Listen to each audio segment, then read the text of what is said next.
Boy. So, like I was saying, pretty much, Dr. Brown, right? Dr. Brown? Okay, so, yeah, I mean, basically, I think I have a case of ESP, extra sensory perception, because every device that I own in my home is recollecting of what I'm thinking. And it's being played on my TV, it's being played on my devices, on Facebook and social media. I think I'm latched on by an AI and latched on by a satellite. And, it is tracking me everywhere I go. And so whenever I turn or toss, I can't get rid of that pain that's trespassing my mind, okay? I feel like a walking antenna that I'm being remotely accessed by a satellite, constantly 24 hours a day, that's using me as a non-consensual test subject for over 32 years. I feel like I've been falsely in prison, mentally incarcerated, and electronically prisoned with neighbors that are attacking me with electronic harassment, microwave energy weapons, direct energy weapons, manipulating my mind and manipulating my thoughts. I mean, I'm being piped in my head with music. I mean, I feel like I am broadcasting my life, just broadcasting my mind 24 hours a day, 7 days a week, constantly broadcasting my mind to society and to the government. And I mean, they should not know what I'm thinking. It's in violation of my constitutional rights, my Fourth and Fifth Amendment rights, that you're using me as a test subject without my consent. Not only that, you've drugged my family into this, retaliating against them and torturing them too as well. I mean, I don't consent to this. And history has repeated itself. It's repeated itself over and over again. We learned that from the Moscow Signal. The Moscow Signal clarified that these invisible weapons were deployed against Americans. We learned that from Ronald Reagan's Star Wars. We learned it from President Bill Clinton's non-consensual test subjects. And we learned it from Dennis Kucinich's H.R. 2977 Space Preservation Act. Not only that, we were promised by President Barack Obama that if we were part of an experiment project, that we would be treated with respect and fairness. Okay? And then, we were promised a task force, but where's Obama now? There's no task force, there's no investigation, so we've been denied due process of the law by all courts, and by all federal judges. Not only that, this has been going on for a long time now, sir. I have a history of cases, federal court cases that have been denied by the federal courts. Okay? Now they're all aware of Havana Syndrome. Now they're saying, well, yes, veterans are being attacked. Military personnel are being attacked with satellite weapons. So I don't know what's going on. All I know is I feel mentally incarcerated, that I'm being falsely in prison, and I have no way out of this. There's no defense mechanism, But like I said, how much time do we have, Dr. Brown? We have about 30 minutes right now. Okay. So what I wanted to show you, just a quick clip of what we were promised as American citizens. And so when I go to my congressmen, I go to my senators, they don't know anything. But yet you had a president that said, well, I promised the American people that,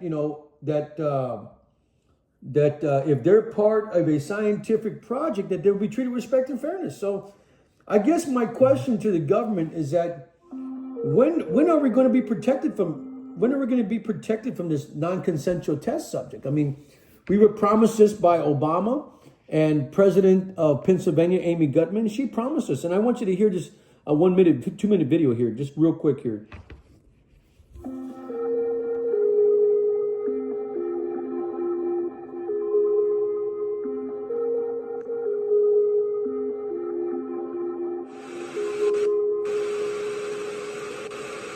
Biggest violations of medical ethics ever perpetrated on U.S. citizens. This week, medical experts and others are meeting to make sure something like this never happens again. And leading that effort is Amy Gutmann. She heads the Presidential Commission for the Study of Bioethical Issues, and she is also the president of the University of Pennsylvania. Dr. Gutmann, thanks for being with us.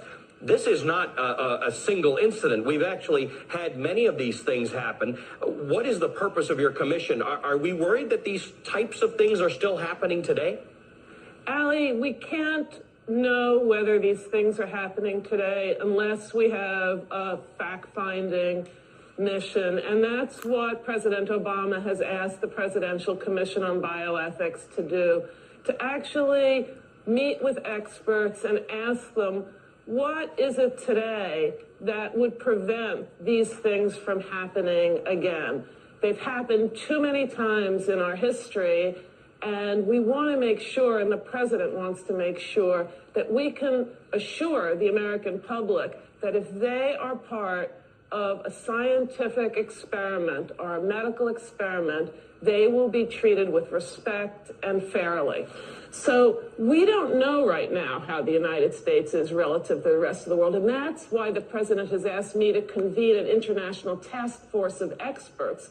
And those experts are going to sit down with me, and we're going to actually discuss how different countries and the United States fare in this regard. And we should come up with a report by year's end that can inform the public as well as the president of where we stand. Okay, we know you're having more hearings in May. We'll follow this along with you. Very curious to see what happens. Dr. Amy Gutman is the chair of the... There was never an investigation. There was never an investigation. There was never a task force.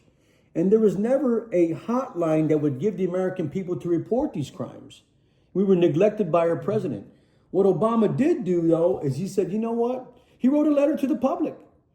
And he said, I'm sorry, but if you are part of this victimization of Havana Syndrome, we're not going to protect you. We're not going to do anything about it. And so the taxpayer paid for President Barack Obama's law school. They paid for President Barack Obama's mansions. They paid for President Barack Obama's security task force. Why? So he can neglect the American people? And like I said, it clarifies here that we've been neglected by our government for so long now, you know? And like I said, I'm not the only one that's targeted, sir. I mean, there are several Americans. And I just want you to see this clip real quick because, I mean, it's only evident that we are being targeted in our hometown and being neglected by our government. I mean, these are people across the United States who are speaking out, sir. And I just want you to see this video that's addressed to President Barack Obama about the targeted individual. The most important thing in life will always be the people in this world. Right?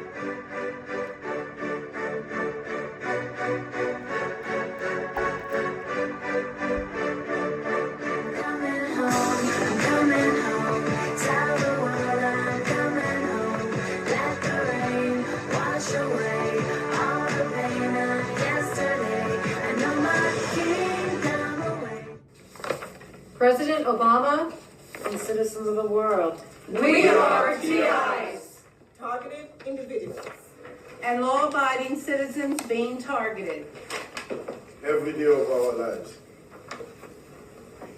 By all levels of government and outside agencies, using military-grade, highly sophisticated, and harmful technologies designed to destroy our lives for absolutely no reason at all. Support us in ending our torture now. Hi, my name's Terry. I'm a registered nurse. I'm a TI. I'm Tom. I'm a TI. I'm Mary, and I'm a TI. Hi, my name is Julie, and I'm a registered nurse, and I am a TI. Hello, I'm Gloria. I'm a grandmother of 4, an entrepreneur. I'm a TI. Hi, my name is Denise. I'm an entrepreneur and I'm a TI. hi, my name is Karma. I'm a grandmother, I'm a nurse, and I am a TI. Hi, my name is Franz. According to interpreter, I'm a TI. Hi, my name is Steve. I'm a proud father of 2, and I am a TI. We are TIs, targeted individuals. Google us.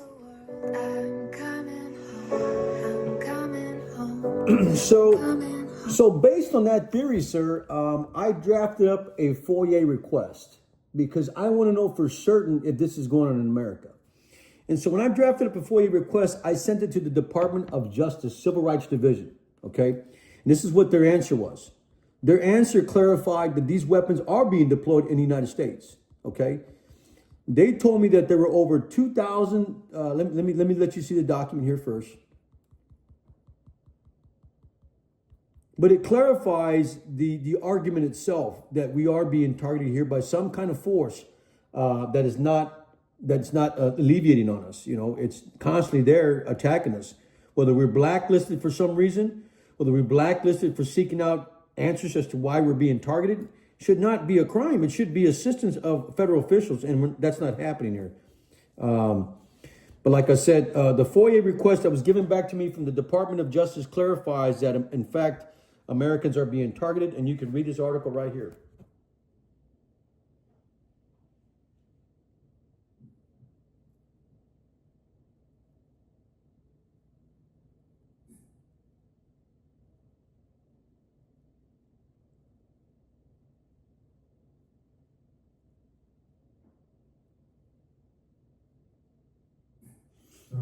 Okay, and then also when I sent I sent the request over to the Department of Veterans Affairs, and they confronted me. They said, yes, we are aware that these are happening here in America, and this is the letter that this is the response that the VA gave me. This is the VA. They did report that.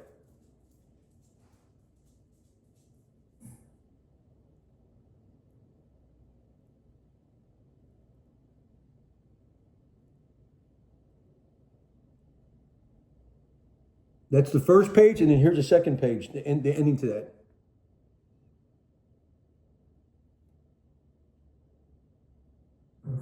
Okay. Not only that, sir, I had submitted a request to the FCC because I want to know who's responsible for investigating that noise that's that's trespassing my home to attack me.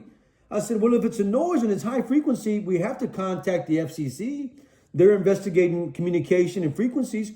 Why is such frequency trespassing my home and a high volume to attack me, to manipulate my mind? And so then when I submitted a request to the FCC, their response was, yes, we do agree these complaints are happening. And I got over 800 complaints. And if you can read that there, it says that they are aware of 809 complaints by the American people.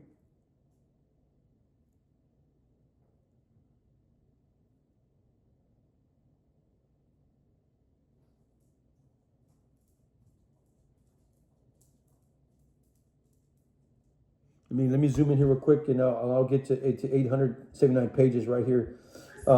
You can see there it says 879 pages. Yeah. Okay. I mean, you're glad to have this information, sir, but the point I'm trying to make here, sir, is that the federal government has been neglecting this for a long time. So when we have veterans that are complaining about this, there is a whistleblower, okay, by the name of Dr. Robert Duncan. He's all over the internet. Dr. Robert Duncan worked for the CIA. And he says, yes, I am aware of Americans being attacked in my hometown. So he blew the whistle, but, you know, blowing the whistle to Congress and Senate, you'd hope it would stop. And it didn't stop. Representatives. And like he said, I attest that this happening to the FBI as well. And so here we go. Duncan? Yes. So I have an Ivy League background, education, and I've been studying and human rights activism for what is now currently termed Havana Syndrome. But this has been going on for quite some time. I worked for DARPA on projects for the CIA, for the Navy, for example, wrote the Artificial Intelligence Code, tracked the Soviet nuclear submarine fleet. But about 20 years ago, I realized some of my research was being utilized on my own citizens. And that was unacceptable to me. And since then, I've done hundreds of interviews, interviewed 2,500 victims or targeted individuals, as they're called, found commonalities of all their stories. And I've spoken to with the head of the LA FBI, to the Senate Intelligence Committee, 23 senators and representatives, with some interest. And I said, just wait when it starts happening to their agents, diplomats, and the FBI. So interestingly, a story came out yesterday that it's happening to the FBI now. What is your educational background? See, it seems like a funny thing, sir. It's not funny. As a matter of fact, he clarifies that these weapons are coercing us. That they're coercing us to call local law enforcement. That they're coercing us to call federal officials to seek complaints. They want us mentally incarcerated or in jail for complaining about this. There's no defense mechanism to this. And I mean, he thinks, I think it's delirious, because if he says, well, I contacted my congressman, contacted my senators, and no one wants to hear me, he blows a whistle, gets paid whatever millions of dollars, and he writes the books and tells the stories. Why is that allowed to disclose such weaponry system? And like I said, his mention is, he laughs about the whole thing. The CIA claims torture works. No touch torture. It's a whole new topic, a whole new category. Most people don't believe it's happening. You'd be tortured in your own home. No one will believe you. But this is torture, and I want there to be no doubt about it. This is torture, destruction of life, and destruction to misery for all these people, the innocent Americans. And it's a war crime. It's a crime against humanity for sure. They're trying to grasp all sorts of data from how effective can we make them kill each other themselves? How do you make a rational player walk them to their death? The first logical thing they do is go to the police. Well, the police can't help you. They don't know anything. They're going to give you a lockup and 72 hours in a psych ward. One of the men behind the technology admits he created a monster. Dr. Robert Duncan put together the technology that allows the government to transmit thoughts and voices into the heads of Americans. I've worked on projects for the CIA, Justice Department, and Department of Defense. So you know for a fact that these weapons that you worked on, they're being used domestically today? Absolutely. Are there citizens of this country that are being abused with this technology? Worse than abused, that's a light word. They're being tortured. They easily could be broadcasting across the country messages to people and causing them extreme pain. We've run into a few people that claim they got voices in their head. When they talk to us, they seem totally normal. Are these people crazy, or is the government doing this to them? The government's doing this to them. They're called voice of God weapons. So the targeted individuals aren't crazy after all. These are people within our government at a certain level making these decisions, and they're not necessarily our president or our elected officials. That's exactly right. They can't be removed, and they're difficult to find. They hide in the dark crevices of our government. These technologies that are being torturing people around the world, these type of weapons can make you kill yourself or others. They hide it in their news broadcasts. Oh, he's just crazy. They don't go any deeper. The colonel said, you can pipe voices in someone's head. I will find a way to talk them to their death. I know a couple high-level former FBI that retired after 25 years of service or whatever. And they talk about how corrupt their agencies were. And those at the very top are very conniving. And as long as they can get away with it, they will. If the highest level of sort of criminal justice has failed this country, there is no hope. And the brain invaders conspiracy. He clearly says there's no hope. I mean, this guy went to the Senate and Congressman, and they're not going to help us. So who does help us? I mean, they're constantly driving us away from a home. They're constantly causing me to leave my house, to spend my money that I don't even have. I go borrow money from my parents. I got to leave this home constantly, park at a Walmart, park somewhere else, so I won't be targeted. So, I mean, it just leaves us defenseless. We can't cope with it. There's no coping mechanism of being targeted by a silent weapon. And so, the question here is that this guy laughs about it, but the reality is that it's happening in America, and that there is no defense. And so what they ask us to do in a presentation by the Department of Homeland Security is protest this and hit back. They specifically ask us to hit back, to protest and hit back. Who are we going to hit back, sir, is my question to the government. Who do you want us to hit back at? We can't hit back at a satellite that's attacking us. I don't own a satellite. I don't own any weapons. How do we fight back, Because this weapon clearly... work that it clearly identifies that, yes, we do recognize that these weapons are being targeted, that it's an invisible weapon causing invisible pain. And you can clarify right here. Known to qualified and in a secure setting and provide answers to our findings. Guys, if your assessments here are correct, these are very covert weapons, aren't they? They don't leave behind bomb fragments, bullet holes, etc. They could absolutely be used by our adversaries and have very low levels of, very easy to deny that they were even there, that they were used. Is that correct? That's correct. There's no entry or exit wound. How they're designed is to make the target feel like they're crazy, like they're imagining things, especially on the low duration, the low intensity, long duration hits. But you were saying that the targets... It's all designed to make us crazy, sir. And so we don't have any coping mechanism to all this here. And it's you know... I know where the bodies are buried. I mean, this guy... Healthcare. What is ailing you? But, Mr. Edwin, the evidence, no intentional attack. Yet what I'm hearing from Mr. Zaid, Mr. Grozov, is that there's a possibility that something is out there attacking us, especially in the homeland. Mr. Edwin, based on what Mr. Zaid just said, what are your thoughts? My personal thoughts? As an intelligence officer. Is that I agree with them. My personal opinions is that this is a global campaign, and it includes attacking us here at home. It is a strategic issue that is going to impact us. Is this a attack by the Russians, just the Russians, and is it against the U.S. solely or other allies as well? I have to be careful what I say here. So let me say this. And if I can, say what you can. If you gentlemen feel better talking about this in a more secure setting, I'll start by saying work this. on that as well. Congressman, thank you for the question. Give me 20 minutes in a skiff and I'll convince all of you. I know where the bodies are buried. I know the cabinets to look in, the questions to ask, and the people to subpoena.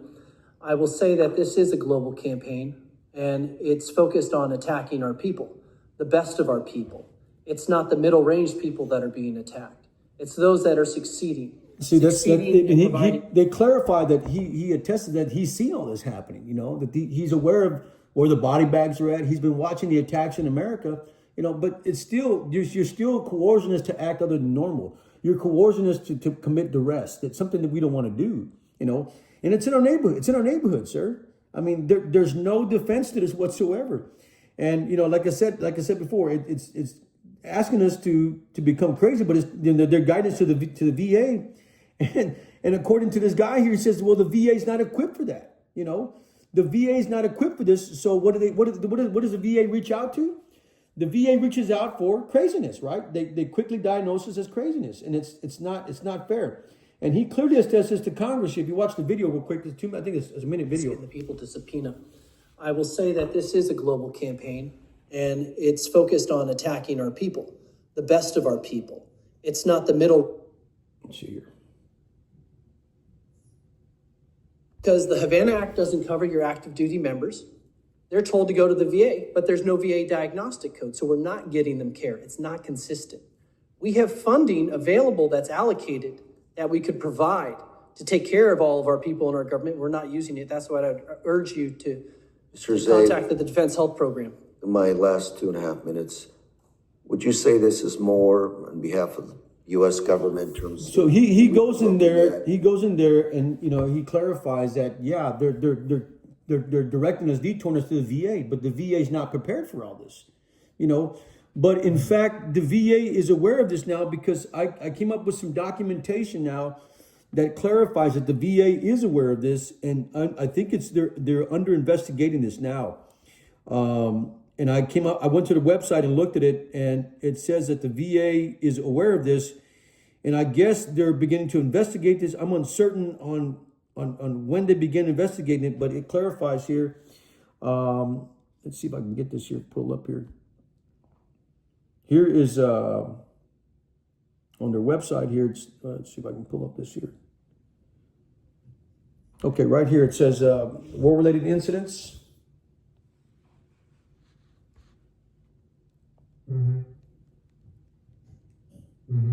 Anonymous health incident, and then it gave you a 72-page PowerPoint that went along with doctors to help you assist that.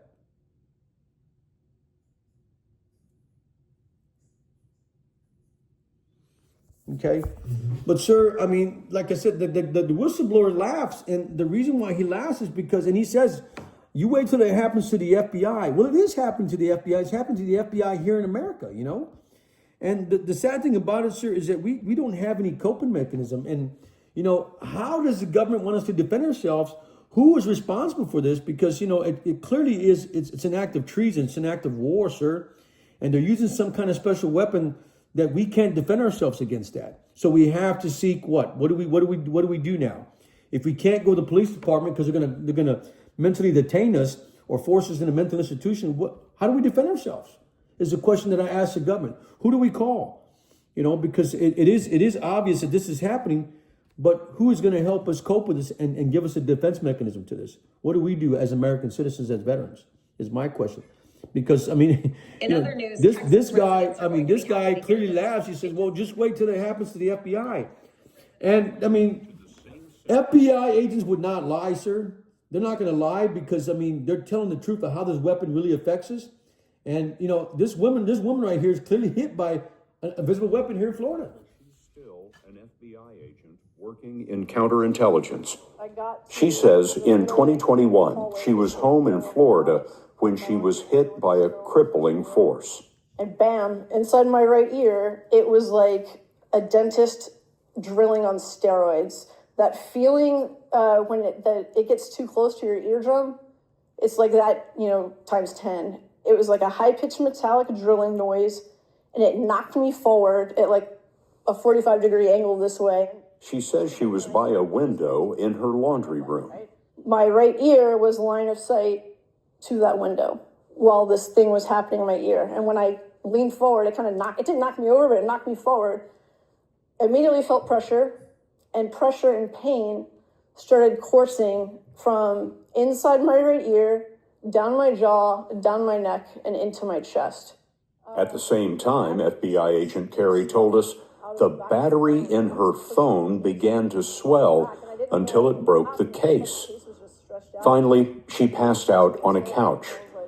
Because of chest pain, she was checked by a cardiologist and then returned to duty. And I remember complaining to my colleagues for months after that. But the symptoms is what concerns me here, sir. I mean, this thing is making you lose your balance. It's making you black out. I mean. Carey says she was hit in Florida, and a year later when she awoke to the same symptoms in the middle of the night in California. It felt like I was stuck in this state of like disorientation, not able to function, like what is happening, and my whole body was pulsing. Mark Zaid is Carey's attorney. See, the symptoms they're very vital, sir. They're very vital. I mean, I don't know what to say. I mean, all I can tell is that, you know, I'm losing conscience everywhere. You know, when I'm at the grocery store, here at home, you know, it's totally manipulating my mind. It's been doing this for over 32 years, sir. And I can't find a defense coping mechanism to this, sir. But I know it's evident, you know, by the videos and the archives, this is going on, sir. Well, you have given me an assignment that I need to do my research and do my homework and figure out how we can best cope with what is being done to you. Yeah, because, I mean, they sell the shielding. They said the shielding does help a little bit, you know, and it seems to go away, but it doesn't go away, sir, until I'm actually plugged up, unplugged everything in my home and take off in my car, sit somewhere else. But the funny thing is, sir, is that there's a 1 second rule here that I've discovered. So if I'm feeling intense pressure and I walk out that door for half a second, the pain is gone. And then it picks up back again. Okay. So something's recalibrating to attack me and hunt me down. Okay. It's that 1 second when I leave my door into natural earth, into the world, that it's got to recalibrate to attack me again. So it's a 1 second rule that pain disappears automatically and then it's gone. And it recalibrates, comes back again.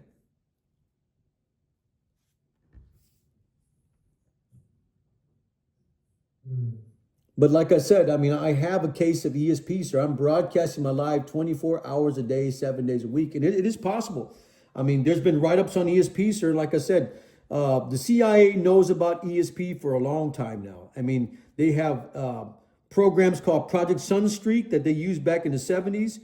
And it's true. It's true what they're doing, that the ESP is existence and that the CIA is aware of this, that they're using people as non-consensual test subjects or Manchurian candidates to go out and spy for them as a third eye, using them as a third eye, you know. And like I said, I mean, it's possible. There's people complaining about being microchipped and implanted. On the worst case, that they're being tracked with microchip and implanted. And so you have to question that, you know. It is a fact, you know, and it's a phenomenon that the U.S. government is investigating right now, and it's happening whether we like it or not. And like I said, Space got through the existence of ESP and other paranormal powers, but the U.S. government hasn't always been so sure. In fact, millions of dollars have been spent over several decades to find out if such human capabilities actually exist. That pursuit is the subject of the new book, Phenomena, the secret history of the U.S. government's investigations into extrasensory perception and psychokinesis. We're joined by Annie Jacobson, author and a 2016 Pulitzer Prize finalist in history. Hi, Annie. Welcome. Morning. I think a lot of us are shocked the government actually spent money looking at this, but you all... I'm going to do my research, and we will meet in a couple weeks, and hopefully we can kind of figure out some coping skills. okay. I just want to ask you a question, Dr. Brown. I mean, am I the first veteran that's complained about this? I mean, to you, or first case you ever had? To me, you are. Okay. Yes. I'm not sure about others, so I'm going to do my research. I'm going to talk with Dr. Girardi and see if she has any other experiences, and I'll reach out to some of my staff and see, and we'll kind of go from there. And then I will be doing my research. So I will see you in a couple weeks. Dr. Brown, I want to share with you before we close out here. I created this iPad here. You know, it's in the National Library for Targeted Individuals, and I've got over 29,000 documentation, sir. Yeah, and like I said, I told Dr. Girardi that I would share this with her. I would sit down and share with her what I have. Okay. Well, we'll talk in a couple weeks. Okay. I look forward to it. Thank you, Dr. Brown. Bye-bye. Bye-bye.